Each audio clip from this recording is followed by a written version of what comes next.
Hi, friends. Welcome back to the Grieving Nurse podcast.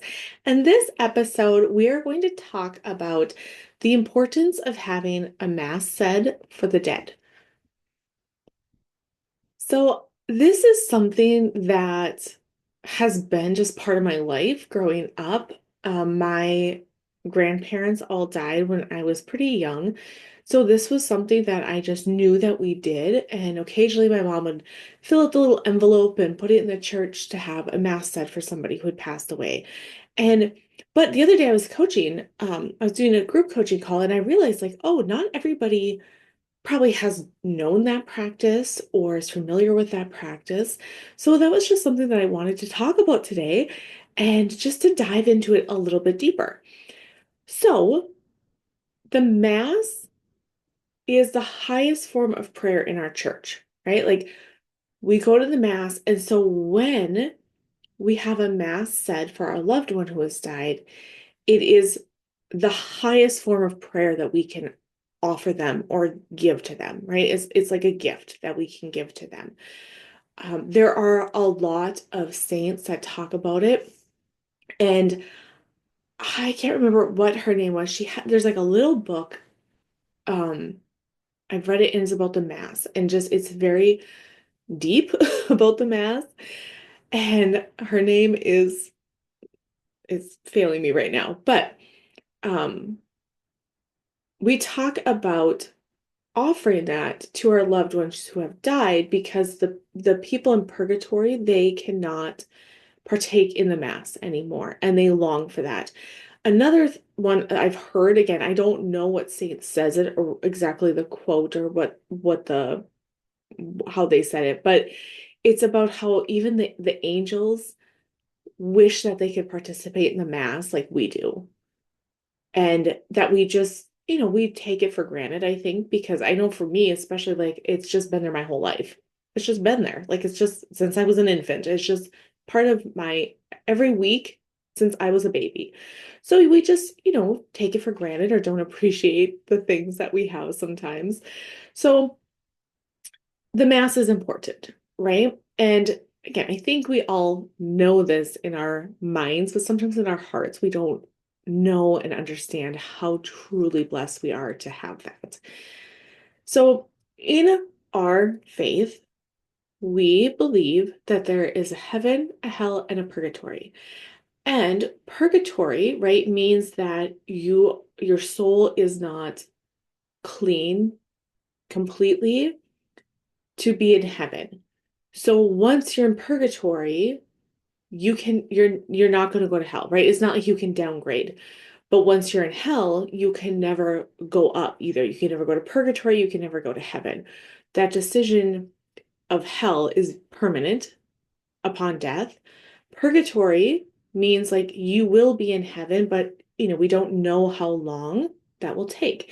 And so offering a mass is a way that then that soul can, again, I don't know if this is correct terminology or if this is the proper wording, but almost have amends faster or their soul will be washed cleaner sooner by the through the mass, right? Because we cannot get to heaven without Jesus.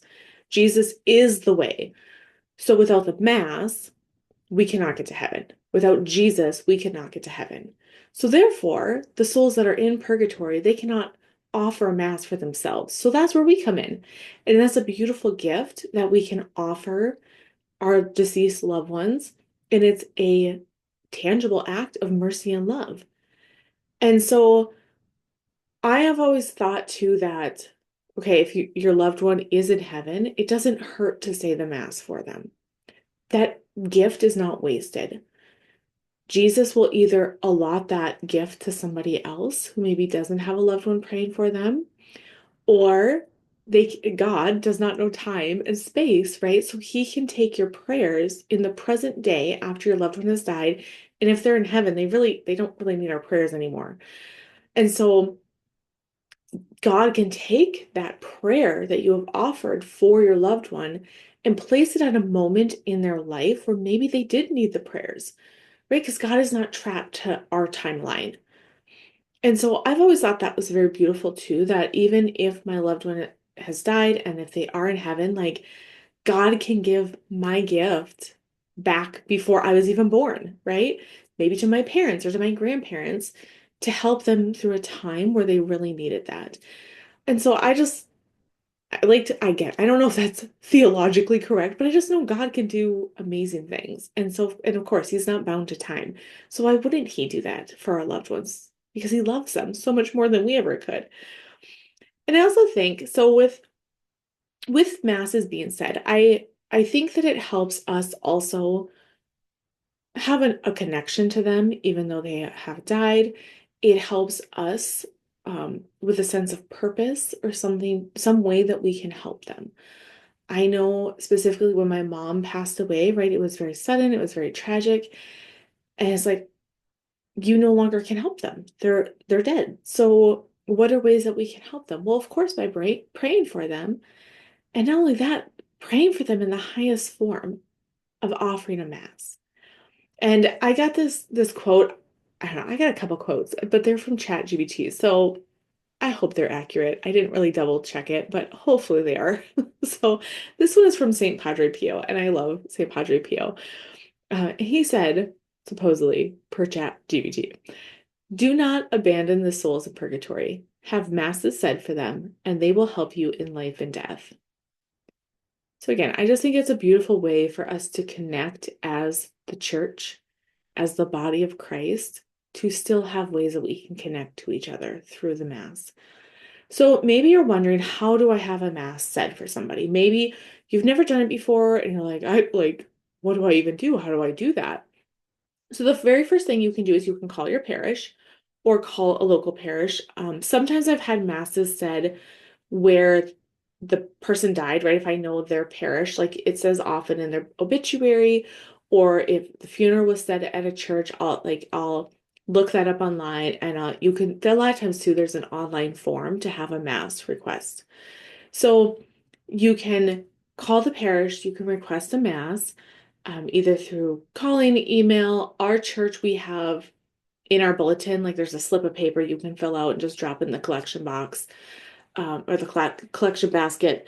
So those are the ways that you can do it. And again, if you're not really sure how that parish does it, just call the parish office and they'll help you walk you through that. You can also request masses through different missionaries and organizations. I know that my husband and I, we have donated money. It's like if we'll go to like a shrine, if you donate money, then you kind of get on their mailing list, and then they'll send out a form saying, hey, if you want to have a mass intention said, we're going like fill out this form for the Easter mass, right? And then all the forms that are mailed in, they have the mass said for those people. So that's another way that it can be done. And there are there are novena masses. I know that there are some monasteries and such that do like a novena, and you can sign your loved one up for that or have them signed up for that. Gregorian masses, which are 30 consecutive masses for the same soul. And so that is a good way to be like, okay, like instead of being like, oh, every year I'm gonna try to do this, like just be like, I'm gonna have 30 said for my loved one right off the bat.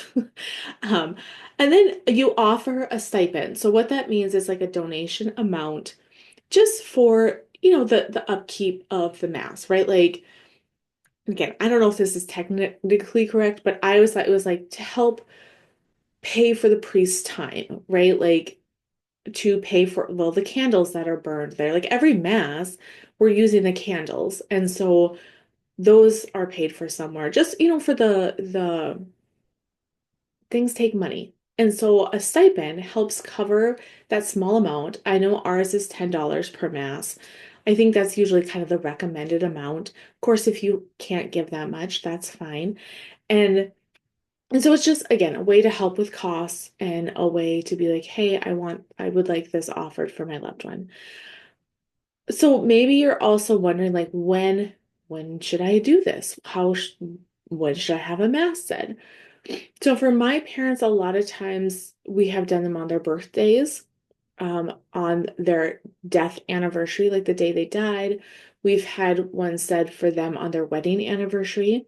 And those are just times that then we remember them, right? Like, same with November. November is a good time to have a mass said for loved ones because in the month of November, we as a church remember the dead and the deceased. A lot of times, too, parishes have setting out a book for the dead in November. So if you want to add your loved one to that book, then a bunch of prayers and some masses are said for the all the loved ones that are in that book as well. But it just gives us a tangible date or time to then be like, oh yeah, I'm gonna have a mass said for that person. I know my sister sent me a text, I think a couple days ago. The 6 year anniversary of my dad's death is coming up, and so she's having a mass said, not on the exact day, but the day in the parish that she could get close to that. And so we'll probably all go to that one or try to get to that mass. And you don't have to go to the mass for the person if you're having a mass said for somebody. I like to personally try to get to the mass specifically if I requested that we pray or offer the mass for that for my parents or for my grandparents. Um, I like to try to get there. Sometimes it just doesn't work out though, and that's okay too because you're still having that mass said for the person. It's not contingent on you showing up or not. Um, Another thing that you could do if you're like, okay, because this question kind of came up when I was talking with this person is what is an acceptable amount of masses to be said for somebody? And I think that number can really vary depending on your relationship with the person. So I've had people where I've had one mass requested for them because it was like a distant cousin or, you know, just somebody that I didn't necessarily know as well. So I would have one mass said.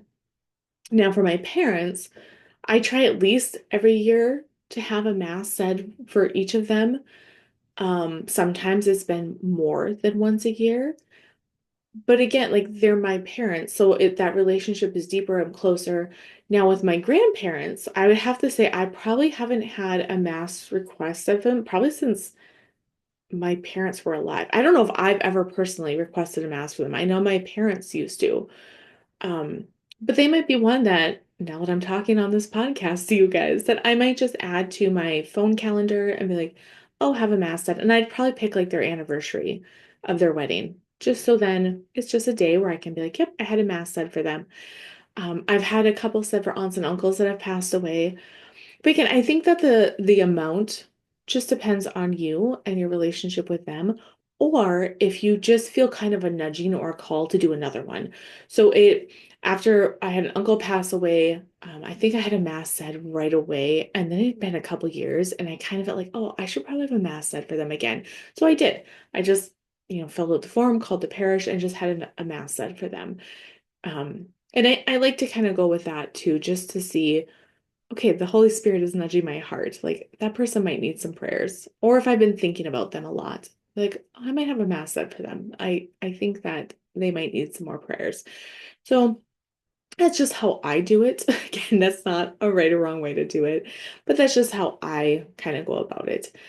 And again, I just think the that we get used to or we underestimate like the spiritual power of the mass. Like truly, truly, truly how powerful the mass is for people, for souls. And so I just encourage you as you're listening to this, think of one person that has died that you're like, I could go have a mass said for them. And just in the next week, just go fill out the form because sometimes it does take a while to get on the rotation to get a mass said. Um, but just to go out and do that, so then it's taken care of. And even if it's 6 months from now that the mass is going to be said, then so be it. But it's taken care of and handled then. And then another quote was from Saint John Vianney. I never know how to say his name. If we knew the value of the holy sacrifice of the Mass, how much greater effort would we make to attend it? And I just think that's so true that I don't even think we can comprehend on this side of heaven how valuable the Mass is and this holy sacrifice of the Mass. And so just the more that we can read about it, dive into it, just have Masses said for people, I think is such a beautiful thing. And that love doesn't end with death. And so the Mass, having a Mass offered for somebody, is a way to remain in relationship with the one that we've lost. And again, just the sacrifice, the holy sacrifice that it brings to that person. And so, again, I would just challenge you or ask that you have a Mass said for somebody. And again, it might not be said this week, but if you go and fill out the form and have the request put in, so then it can be said for somebody. And again, you can find out the information on probably on the website. I think most parish websites now have, where you can put in a Mass intention, or call your local parish and ask them. And another thing that I like to do, sometimes I'll put reminders in my phone, even set up for like 3 years out. I was just like, oh yeah, have a Mass said for that person. Just because sometimes we get busy and we forget, right? Which is normal. So, all right, you guys, that is all I have today, talking about the importance of offering up Masses for our loved ones and just truly what a gift that is that we can give them. So, oh, also, as always, you can go to catholicgriefcoach.com to find out more information about my next grief group. We are going to start September 5th, and I'm so excited for this one, you guys. September 5th, we're going to start then. I can just feel it. The Lord's going to bring so much amazing healing to so many people. So I'm really excited about it. So, all right, you guys, I will be praying for you. God bless.